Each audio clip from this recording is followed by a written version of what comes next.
तर महाराष्ट्रामध्ये राहणाऱ्या काश्मीरी विद्यार्थी नोकरदार वर्गांनी आज जम्मू आणि काश्मीरचे उपमुख्यमंत्री सुरेंद्र चौधरी त्याचसोबत महाराष्ट्राचे उपमुख्यमंत्री एकनाथ शिंदे यांची भेट घेतली।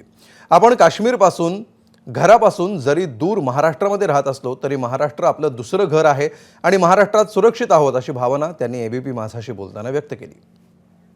काश्मीरी स्टुडंट्स आहेत त्यांनी जम्मू काश्मीरचे उपमुख्यमंत्री सुरेंद्र चौधरी त्यासोबतच महाराष्ट्र राज्याचे उपमुख्यमंत्री एकनाथ शिंदे यांची भेट घेतली आणि अनेक विषयांवर चर्चा केली आहे। आपण या विद्यार्थ्यांना आणि काही जण काही जॉब करणारे आहेत, काही बिझनेसमॅन आहेत, त्यांना विचारणार आहोत कितने साल से मुंबई में आप रहते हो और यहाँ पर क्या काम करते हो? पहले मैं आपका बहुत ही शुक्रगुजार हूँ। तो मैं यहाँ मुंबई में 4 साल से रह रहा हूँ। तो हम जो यहाँ की मुंबई की गवर्नमेंट है हम उसके बहुत ही शुक्रगुजार हैं और यहाँ की जितनी भी एडमिनिस्ट्रेशन है हम उसके बहुत ही शुक्रगुजार हैं और जो हम सेंट्रल गवर्नमेंट है हम उसके भी बहुत ही शुक्रगुजार हैं। तो अभी हमारे डिप्टी सीएम साहब आए थे यहाँ से जम्मू कश्मीर से, तो वो इसलिए आए थे कि यहाँ पे जो हमारे कश्मीरी लोग हैं जितने भी रहते हैं तो उनको कोई परेशानी तो नहीं है।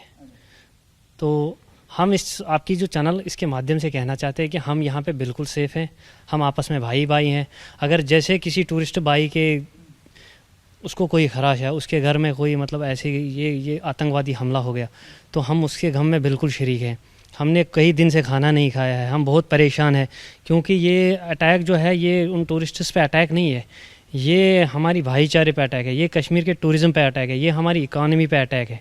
तो हम इसकी बहुत मजम्मत करते हैं। इसको जितने भी मतलब सख्त अल्फाज में हम कंडेम करना वो कम है। बहुत सारे मेरे दोस्तों ने कहा और मुझे भी घर वालों ने कहा कि आप वापस आइए, क्योंकि वो घर में बैठ के जो टीवी पे देखते हैं उसकी वजह से उनको बहुत सारी घबराहट हो जाती है कि हमारे बच्चे आंखों से दूर हैं।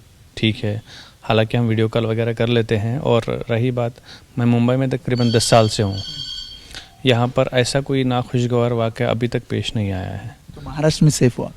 महाराष्ट्र में सेफ़ हूँ, बिल्कुल सेफ़ हूँ। और मतलब इंडिविजुअली मेरा कनेक्शन भी मतलब सिविल सोसायटी के साथ अच्छा है, तो that is not a problem. हे जे जॉब करणारे आहेत, जे विद्यार्थी आहेत ते सुद्धा या निषेधमध्ये त्यांनी व्यक्त झाले। शिवाय त्यांनी हे सुद्धा सांगितलं आहे की पुढे सुद्धा महाराष्ट्रात आम्हाला अशाच प्रकारे महाराष्ट्र सरकारकडून सहकार्य मिळेल ही अपेक्षा। कॅमेरामन अरविंद वारगेसह वेदांत नेब, एबीपी माझा, मुंबई। एबीपी माझा, उघडा डोळे बघा नीट।